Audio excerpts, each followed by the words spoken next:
Hi. So, here I sit. I've been talking to friends a lot and doing a lot of things. And one of the things that was highly recommended to me quite some time ago, but I never really got around to, was this whole video blog thing. I'm not uncomfortable with the camera. I'm just not 100% comfortable with being me in front of the camera. It's not impossible. Usually if I'm doing interviews, back I used to do quite a bit of that, but it's different because that's me putting someone else on the spot. So bear with me, because I've decided to try this little human experiment.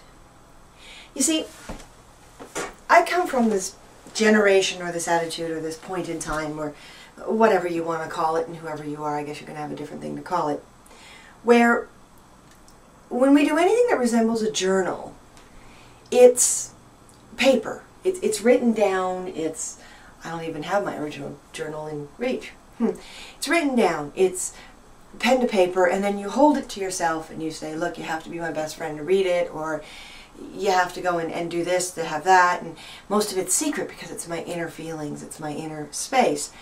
But that seems to have changed. And that had me thinking a lot. This is it now.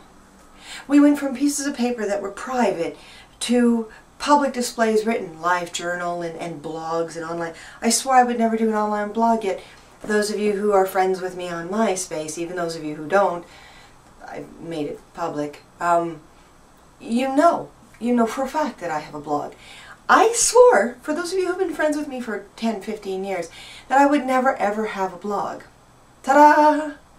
And now I'm doing this.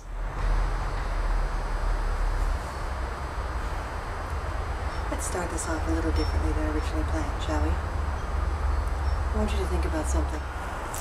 This is a rose bush. It's obvious. Now, I learned something about rose bushes a long time ago. As much as they're finicky and delicate, they're really not that difficult to maintain. Now, we're at the end of our growing cycle, and you can see there's this dead stuff here. I should have cut it off long ago. Now, when do you cut it off to keep a healthy rose bush? Well, plain and simple. If you cut it off at just the right spot, of course, when the rose is in bloom.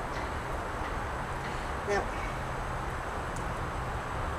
not too long ago, more than a month, less than a year, I did this. I came out here and there were plenty of roses. I cut them off, brought them inside, where a number of people were. And to one of those people I said, and I meant it, every rose bush produces beautiful roses. Every tree, every plant, a flower, something to help it grow another plant.